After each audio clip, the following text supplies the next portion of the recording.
Dicambuk tuh buat mereka tuh udah biasa banget. Assalamualaikum warahmatullahi wabarakatuh. Saya Zulfa Hariesta, selaku anggota kelompok dari kelompok 1. Kali ini saya akan menceritakan cerita sejarah tentang kamp konsentrasi Auschwitz, tempat terjadinya pembantaian jutaan orang Yahudi. Nah, Holocaust ini mempunyai arti yang populer dan lebih mengerikan loh, yaitu pembunuhan pada masa orang-orang Yahudi di Eropa oleh Nazi Jerman pada masa Perang Dunia Kedua. Jadi, menurut George Sanford sama Gerhard L. Weinberg, selama rezim Nazi pada tahun 1933 sampai tahun 1945, Adolf Hitler ini gencar menyebarkan kebencian, menciptakan prasangka, juga menciptakan intoleransi kepada orang-orang Yahudi, sampai berakhir dengan kematian sekitar 6 juta orang Yahudi di Holocaust ini. Pria, wanita, anak-anak, pokoknya tuh semuanya jadi korban. Kenapa sih Hitler ini tuh sebegitu bencinya sama si Yahudi ini? Hitler tuh emang dari kecil udah didoktrin sama orang tuanya kalau Yahudi ini tuh jahat. Didoktrin sampai akhirnya jadi keyakinan, yakin kalau semua Yahudi tuh jahat. Dan makin kuat tuh karena dia punya pengalaman-pengalaman buruk yang berhubungan dengan orang-orang Yahudi. Salah satunya pengalaman traumatis Hitler dengan orang-orang Yahudi adalah ketika ibunya meninggal dengan janggal di tangan seorang dokter Yahudi. Nah, udah kan tuh, abis dari sini kebenciannya si Hitler sama orang-orang Yahudi ini tuh makin besar. Akhirnya si Hitler ini berkuasa dan dianggaplah ras Arya ini adalah ras terbaik, ras superior, ras pilihan orang-orang terpilih. Di saat bersamaan, dia juga nganggap kalau orang-orang Yahudi ini adalah etnis inferior yang patut dibinasakan. Dan setelah bertahun-tahun, orang Yahudi konsisten dianiaya sama si Nazi ini. Akhirnya dimulailah rencana Holocaust, yang disebut-sebut rencana paling akhir. Nah, kalau udah rencana paling akhir tuh kan kayak udah berarti tuh udah niat banget ya kan buat ngabisin orang-orang Yahudi ini nih. Persecuted the churches and began his terrible campaign against the Jews.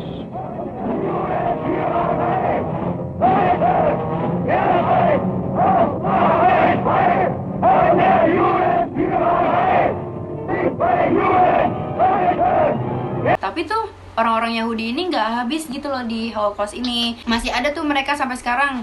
Dan akhirnya muncul banyak versi alasan kenapa orang Yahudi waktu itu nggak dihabisin. Salah satu alasan yang paling masuk akal karena Jerman keburu kalah perang dunia. Akhirnya Jerman nyerah sebelum orang Yahudi benar-benar habis. Nah, rencana Holocaust ini tuh kebanyakan terjadi di kamp konsentrasi Auschwitz di Polandia. Di Auschwitz ini tuh tahanan bakal ditato dengan nomor seri mereka di dada kiri buat tahanan perang Soviet, atau di lengan kiri mereka buat tahanan warga sipil. Tattoo is there and I see it every day and it has never left me. Dan di Auschwitz ini terdiri dari 3 kamp besar, yaitu Auschwitz 1, Auschwitz 2, Birkenau, Auschwitz 3, Monowitz. Kok bisa sih ada 3 camp? Nah, awalnya tuh dulu cuma dibikin 1.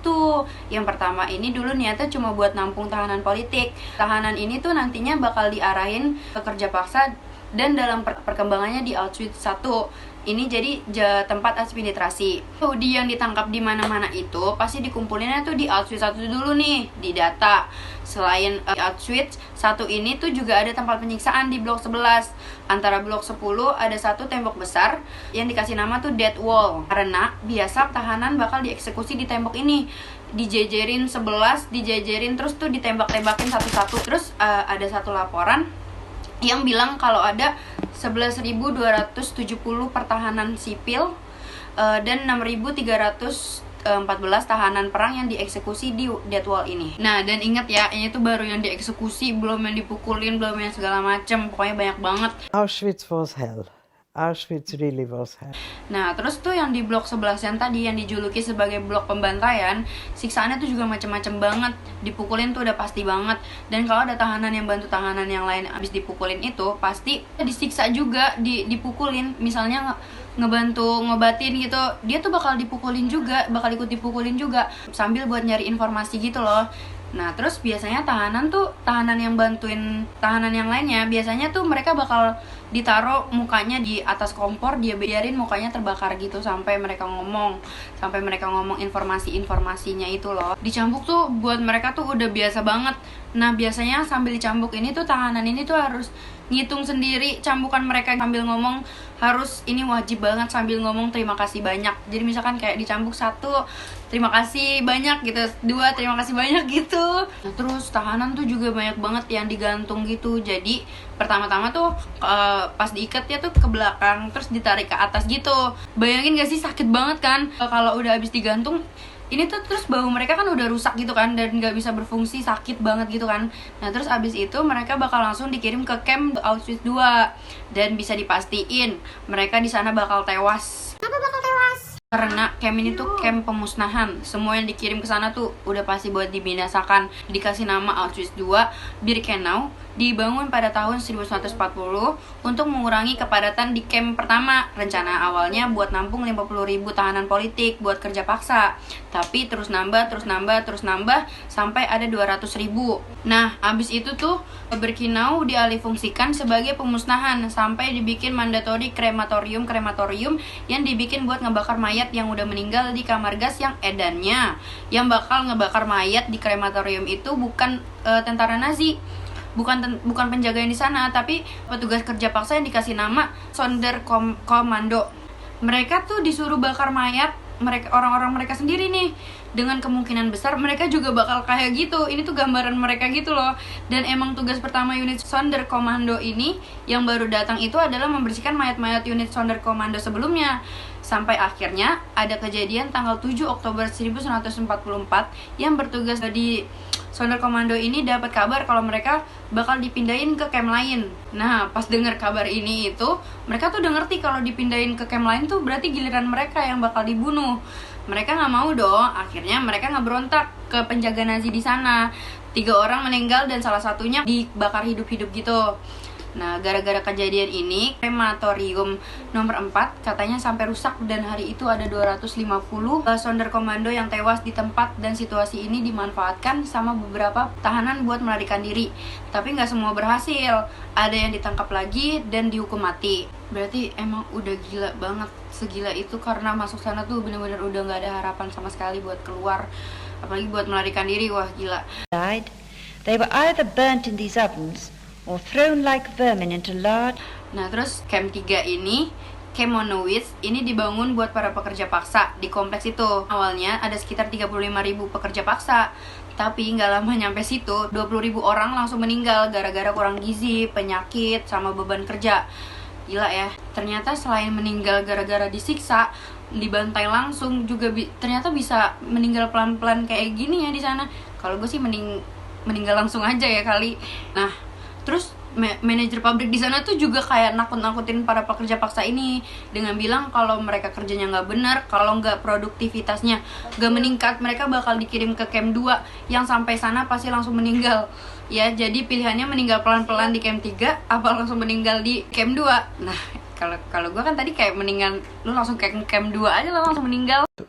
So I wanted to die. You know, I was ready to give up. Selain camp 3 besar itu, diperkirakan ada 50 camp kecil juga di Auschwitz. Terus, menurut National Geographic, yang meninggal sebelum sampai ke camp ada ribuan. Dan setelah sampai di camp di situ, bakal langsung diseleksi mana yang bakal kerja paksa, mana yang enggak. Nah, kalau dipilih kerja paksa, bakal hidup lebih lama dikit. Kalau yang enggak kepilih ya udah langsung dibunuh aja. We didn't know it was selection, but that's what it. Diperkirakan setiap harinya ada sekitar 15.000 orang yang meninggal di camp ini. Baik itu meninggal di perjalanan, meninggal di kamar gas, atau meninggal karena kerja paksa. This is a photo of me in my first year of school. There are about 38 children in this class, and of whom 6. Nah, yang tadi kita ngomongin tahanan yang nyoba kabur itu tuh, tapi ketangkap lagi dan lagi, langsung dihukum mati. Dan kita harus tahu kalau ini tuh bukan percobaan kabur satu-satunya di Auschwitz. Tercatat ada sekitar 800 percobaan yang kabur dari camp, tapi yang berhasil cuma 144. Dikit banget ya. Nah, ada cerita yang paling terkenal nih, tanggal 20 Juni di tahun 1942. Jadi ada 4 tahanan Polandia yang nyamar jadi penjaga di sana, nyuri seragam, nyuri senjata, terus ngambil mobil dinas. Abis itu tuh ya udah mereka keluar aja ke gerbang, nyetir mobil dengan santainya tanpa hambatan. Ya udah dong keluar. Wzięli szarże, wiesz, i mówię, do jasnej cholery śpisz, dupku, tam czy co? Otwieraj ten szlaban, bo ja ciebie obudzę, jeśli ty nie możesz się obudzić. Ten SS-man podskoczył, szlaban idzie do góry, Gienek bieg włącza do przodu i suniemy naprzód. Nah terus di tahun 1944 ada tahanan yang nyoba cara yang sama, tapi sayangnya mereka ketahuan dan ditangkap dan langsung dihukum mati saat itu juga. Jadi segitu dulu cerita yang saya sampaikan tentang sejarah Camp Auschwitz itu. Kalau ada kesalahan saya mohon maaf. Selebihnya terima kasih. Assalamualaikum. Audio Jungle.